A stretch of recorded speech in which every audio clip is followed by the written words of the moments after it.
சட்டம் ஒழுங்கு அப்படின்னு பொறுத்து பார்க்கும்பொழுது இந்த விஷயத்தை நீங்கள் எப்படி பார்க்குறீங்க? மருத்துவருக்கான பாதுகாப்பு அப்படின்றது கூட இல்லாமல் இந்த விஷயம் நிகழ்ந்தது நீங்கள் எப்படி பார்க்குறீங்க? இது சிறிதும் கூட ஏற்றுக்கொள்ளக்கூடிய நிகழ்ச்சி அல்லங்க. சென்னையினுடைய மையப்பகுதியில் அண்மையில் கட்டி திறக்கப்பட்டது தான் இந்த கலைஞர் நூற்றாண்டு விழா மருத்துவமனை.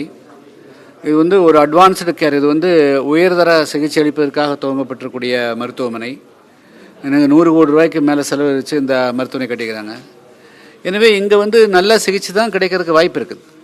ஆனால் அதற்காக வரக்கூடிய அனைத்து நோயாளிகளையுமே காப்பாற்ற முடியும் என்று யாராலும் சொல்ல முடியாது. இங்கே பிரேமான்ற என்ற பெண்மணி சில நாட்களுக்கு முன்பாக அங்கே புற்றுநோய் சிகிச்சைக்காக அனுமதிப்பட்டதாகவும் குத்தக்கூடிய அளவு நிகழ்ச்சி நடந்ததுன்னா இதெல்லாம் எப்படி ஏற்றுக்க முடியும்? எந்த அரசு மருத்துவமனையில், அது எந்த தனியார் மருத்துவமனையில் இந்த மாதிரி ஒரு மருத்துவமனை இருக்கிற போது அந்த மருத்துவர்கள் யாரும் தங்களுடைய கடமையிலிருந்து தவற மாட்டாங்க. அவர்களுக்கும் ஒரு எல்லை இருக்குது. ஒரு நோயாளி எந்த நிலையில் சிகிச்சைக்காக அழைத்து வரப்படுகிறார், அதை பொறுத்து அந்த நோயாளிக்கு முழுமையாக குணமாகிறது, எத்தனை நாள் குணமாகிறதுங்கிறதெல்லாம் அமைய முடியும். ஆனால் இப்பொழுது உடனடியாக தன்னுடைய தாயார் குணமாகவில்லை என்ற ஆத்திரத்தில் அவருடைய மகனோ அல்லது உற்றார் இவரோ போய் டாக்டர் கத்தி எடுத்து கழுத்தில் குத்துறது, அவருக்கு உயிருக்கு ஆபத்தை உண்டாக்குறதெல்லாம் இது ஒட்டுமொத்தம் அத்துமீறல். இது தமிழ்நாட்டில் சட்டம் ஒழுங்கு கட்டுப்பாட்டில் இல்லை. அதுவும் குறிப்பாக முதலமைச்சர் காவல்துறைக்கு தலைமையாக்கக்கூடிய அவருடைய கட்டுப்பாடு சிறிதும் கூட இல்லை என்பதையே காட்டுகிறது.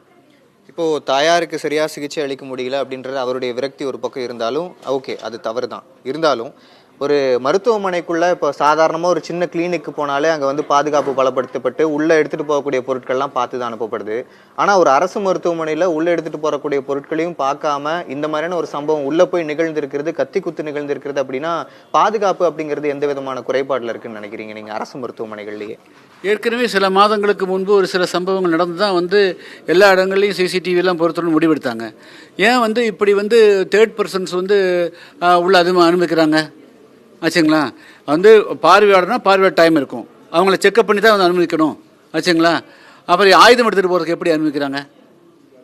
அப்போ எங்கே அதுவும் உயர்தர சிகிச்சை மருத்துவமனையிலலாம் கண்ட நேரத்துலலாம் போக முடியாது. பார்வையாளர்கள் கரெக்டாக அந்த நேரத்தில் தான் போகணும். அப்போ எங்கேயோ அதனுடைய நிர்வாகத்தில் குறைபாடு இருக்குன்னு அர்த்தம்.